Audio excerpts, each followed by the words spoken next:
Victoria Island shimmered under the late morning sun, its glass towers piercing the sky like quiet sentinels.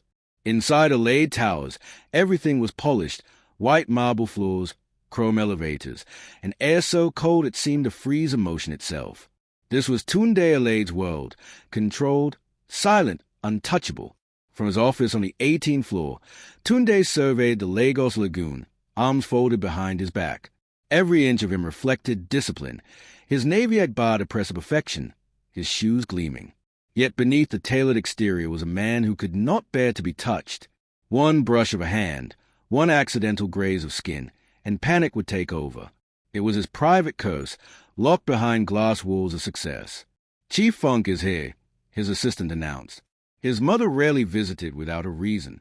Moments later, Chief Funk Alade swept in, regal in champagne lace and coral beads. "Tunde," she said, adjusting her jewel. "My 65th birthday is coming, and I want a gift, your bride." He sighed, turning away. "I don't need a wife to run my life. You need someone to give you balance. You can't hide forever." She placed a list of names on his desk. Socialites, daughters of powerful families. Choose one. Meanwhile, across the city in age, Ifeoluwa Daniels tightened the knot of her scarf as she scrubbed the lobby floors of the same building Tunde ruled from above. A graduate of mass communication, she dreamed of telling stories on air, not mopping marble for men who barely noticed her. But dreams didn't pay hospital bills, and her mother's dialysis couldn't wait. In that same tower, two lives were about to cross, one locked in silence, the other burning for a chance to be seen.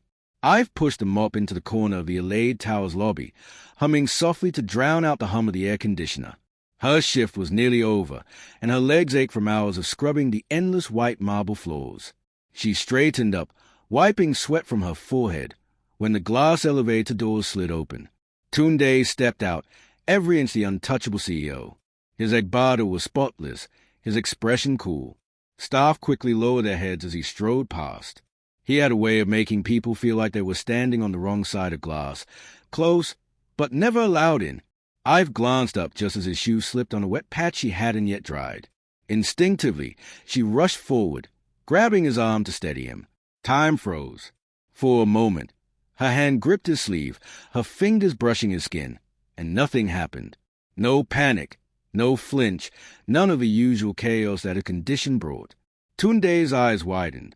He stared at her as though she'd just broken an invisible rule of his world. "I'm so sorry, sir." I stammered, releasing him.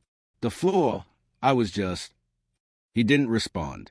He just looked at her, his heart beating faster, not from fear this time, but from shock. Later that day, as he sat in his office, the memory of her touch haunted him. He thought of all the therapists and failed attempts to overcome his condition. And yet, a cleaner, someone completely ordinary, had done what no one else could. Tunde leaned back in his chair, fingers tapping the desk. For the first time in years, an idea sparked, one that would change both of their lives. Tunde Alade didn't believe in coincidences. Ifeoluwa Daniels was not a random cleaner in his building. She was the only person who had broken through his invisible wall of fear. For hours, he sat in his office, staring at a staff record on his screen, debating the unthinkable. By evening, he summoned her. Ife entered the top-floor office nervously, her hands still smelling of disinfectant. The space was cold, white marble floors, glass walls, and a panoramic view of the Lagos Lagoon. Tunde stood by the window, silent, his presence commanding yet strangely uneasy. "Do you know who I am?" he asked without turning. "Yes, sir. You own this tower," she said softly, clutching her worn-out cleaning gloves. "You touched me," he said, finally facing her. And nothing happened. Her brows knitted in confusion. I just didn't want you to fall." Tunde walked closer, stopping when he saw her flinch slightly, not from fear, but from respect. "I need you to pretend to be my girlfriend. My mother insists I must marry soon. I don't want any of the women she paraded before me." I've blinked. "Me? Sir, I'm just—" "I'll pay you 400,000 Nigerian nairas per month," he cut in, voice steady. "Enough to help with your mother's hospital bills, perhaps?" Her lips parted in shock. How do you? I looked into your file, he admitted. You need this. I need this. I've hesitated, torn between pride and desperation. Her mother's dialysis loomed over her thoughts like a storm. She drew in a shaky breath. And when your mother finds out I'm a cleaner? She won't, Tunde said, a faint smile playing on his lips. You'll look the part. 2 days later, a black SUV pulled up in front of Ifeoluwa's tiny age bungalow. Her neighbors stared as she stepped out in a borrowed gown, her scarf tucked neatly.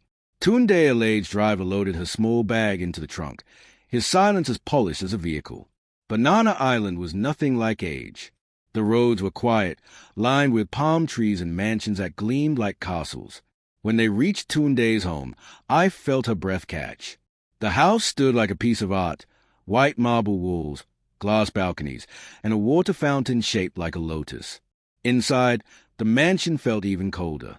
No family photos, no warmth, just expensive furniture that seemed untouched. Ive's reflection stared back at her from the mirrored walls, almost as if questioning what she was doing here. Tunde appeared at the top of the staircase, dressed in a tailored black kaftan. From today, he said, walking down toward her, you're no longer cleaner. You're my fiancé. She laughed nervously. I don't even know how to hold a wine glass properly. Then you'll learn, he replied, handing her a sleek shopping bag. Inside were designer dresses, heels, and jewelry that sparkled like stars. That evening, they dined together for the first time. Ive sat across the long marble table, overwhelmed by the array of silverware. Tunde, noticing her discomfort, quietly pushed his own plate aside and said, Forget the forks. Eat the way you're comfortable. It was the first time she saw his lips curve into something resembling a smile. The photo shoot was supposed to be just for show. Chief Fung had demanded engagement pictures, something classy enough for City People magazine, she'd said with a wave of a bejeweled hand. At Lecky Garden Studios, Ive stood stiff in a flowing emerald gown. Tunde adjusted his black tuxedo, his usual stoic face unreadable as a photographer arranged them. Closer, the man instructed. Pretend you're in love. Tunde hesitated but stepped nearer, his hand brushing her waist. Ive's breath hitched, not from fear, but from the warmth of his touch. When he looked at her, their eyes locked, and something unspoken hung between them. Now, a kiss, the photographer called. It was meant to be fake. Just another pose for the camera. But as Tunde's lips met Hayes, neither of them pulled away. The world melted, the flash, the murmurs, the staged perfection. It was real, too real. Later that night, back at the Banana Island mansion, Ive sat on the balcony, staring at the lagoon lights. Her mind replayed the kiss, the way his hand lingered as though afraid to let go, thinking of running. Tunde's voice startled her. He stood in the doorway, casual for once, white shirt, sleeves rolled up. I'm just wondering what happens when this ends, she said softly. He didn't answer right away. Instead, he walked to her side, resting a hand on the balcony rail. Maybe, he said, eyes on the cityscape. I don't want it to end. For the first time, Ive wasn't sure where the act stopped and the truth began. Just as Tunde and Ive's stage romance began to feel real, the storm hit. Anita Babalola, Tunde's ex and Lagos reigning socialite, reappeared like a shot perfume, loud, lingering, impossible to ignore. She cornered Tunde at a private event, flashing her perfect smile. So this is your fiancé, she sneered.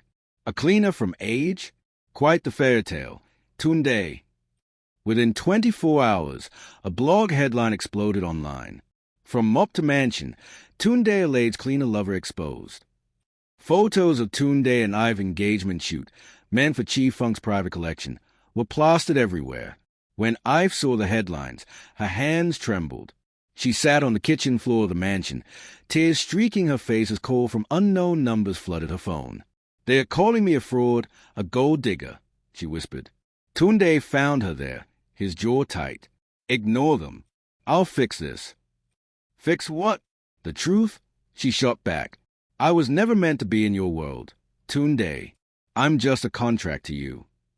He reached for her hand, but she pulled away. The walls around them, white, cold, and shining, suddenly felt like a cage. That night, before anyone could stop her, Ive packed her few belongings into a small bag. She left behind a mansion, the money, the designer dresses, everything.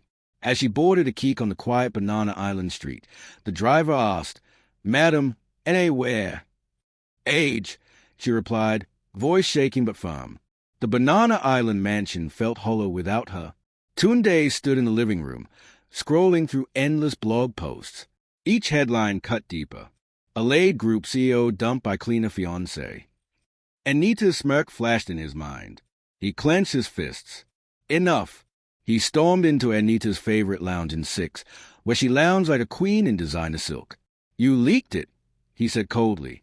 She smiled lazily. "The truth always finds a light, darling. Did you really think Lagos would accept your little Cinderella?" Tunde didn't respond. He simply turned and walked out, determination hardening his features. By evening, his SUV rolled into Age. Children playing football paused to stare at the polished car that didn't belong. Tunde stepped out, his white kaftan striking against the dusty street. Ive's mother's house was small, with peeling paint and a hibiscus bush at the corner. Tunde knocked, and Ive opened the door. Her face was tired, her scarf loose, but her eyes, those eyes, still held fire. "What are you doing here?" she asked flatly. "I'm here for you," he said. "Not for my mother's list, not for the blogs. For you. You don't have to say this because you feel guilty. I'm saying it because I can't stop thinking about you." His voice cracked slightly. "You're the only thing in my life that feels real, Ive." For a moment, the noise of Age faded. The shouts, the music, the traffic. There was only silence, heavy and alive. Days after Tunde's visit to Age, the headlines changed tone. Photos of him walking through the dusty streets to find Ive had gone viral. Billionaire CEO chases love to Age.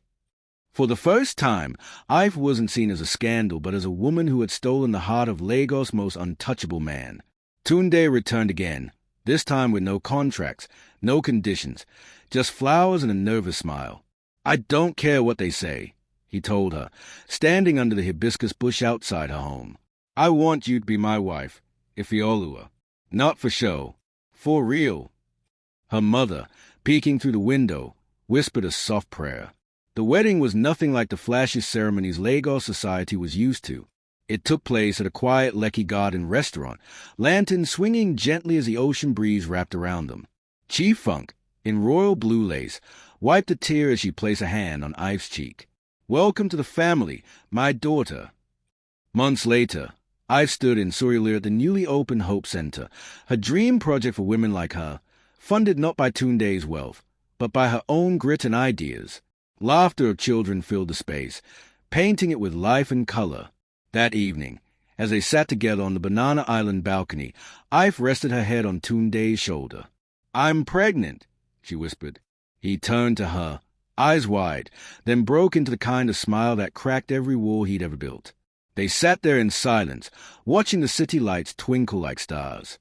Above them, the Lagos skies stretched wide and endless, just like their beginning.